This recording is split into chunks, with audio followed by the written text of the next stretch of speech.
ఇటీవల మృతి చెందిన జయవర్ధన్ కుటుంబ సభ్యులకు భరోసా ఇచ్చారు వైఎస్ఆర్సీపీ అధ్యక్షులు వైఎస్ జగన్మోహన్ రెడ్డి. కొడుకు లేడన్న బాధ వద్దని, వారి కుటుంబానికి అండగా ఉంటానని హామీ ఇచ్చారు. ఏ సమస్య వచ్చినా తనను వచ్చి కలవాలని సూచించారు జగన్.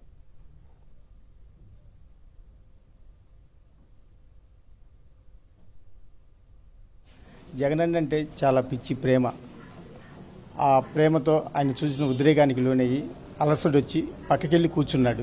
మళ్ళీ జగనన్న దగ్గరికి వచ్చేసరికల్లా మళ్ళీ జగనన్న చూడటానికి లేచి ఉద్రేకానికి లోనయ్యి అక్కడ పడిపోయి ఆ బాబు గుండెకి చనిపోయాడండి. ఇది ఎవరి తప్పిదము కాదు, ఎవరి వల్ల ఏమి జరగలేదు. అంత మంచి పని పోగొట్టుకుని మా కుటుంబం శోక సముద్రంలో ఉన్నాం. ఇది జగనన్నకు తెలిసి ఈరోజు మమ్మల్ని జగనన్న పిలవడం జరిగింది. మీరు అధైర్యపడవద్దు, మీకు కొడుకు లేని లోటు మేము తీరుస్తాము, నేనున్నాను. అబ్బాయి విజిల్స్ అన్ని ఫోటోలు చూశాను. నాకెంత ప్రాణం ఇచ్చేంత అభిమానం ఉన్న కార్యకర్తను పోగొట్టడం నాకు చాలా బాధగా ఉందని అన్ని ఓదార్చారు.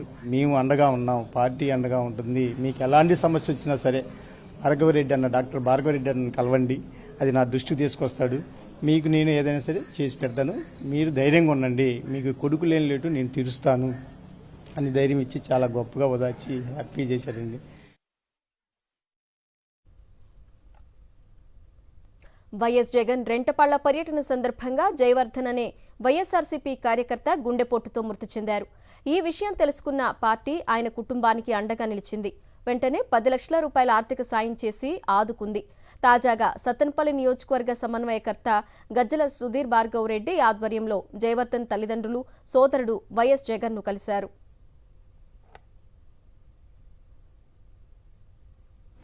ఈ సంఘటనని పార్టీ పరంగా బురద జల్లని చూశారు. కానీ అవన్నీ వాళ్ళు ఓడ్చుకొని జై వాళ్ళ నాన్నగారు కానీ, వాళ్ళ తమ్ముడు కానీ, వాళ్ళ ఫ్యామిలీ వాళ్ళు చాలా గట్టిగా నించుకొని పార్టీ మీద బురద జల్లుతున్న వాళ్ళకి ధీటుగా ఆన్సర్ ఇచ్చారు. పోలీసుకు కూడా చాలా గట్టిగా జరిగిందో అదే కరెక్ట్గా నీట్గా చెప్పారు. చాలా ప్లాన్డ్గా ఉన్న వ్యక్తి అబ్బాయి. ఈ 2025కి పాపం సివిల్స్ క్రాక్ చేద్దాం అనుకున్నాడు. జనానికి వీరాభిమాని, ఆయన అడుగులు వేద్దామని చాలా ఆశపడ్డ అతను. పోయినసారి 2019లో జగనన్న కలిసినప్పుడు సత్యంపల్లి నుంచి తిరుపతి దాకా నడుచుకుంటూ వెళ్ళాడు. అంత అభిమాని అతన్ని కోల్పోవడం పార్టీ పరంగా సత్యంపల్లికి చాలా దురదృష్టం.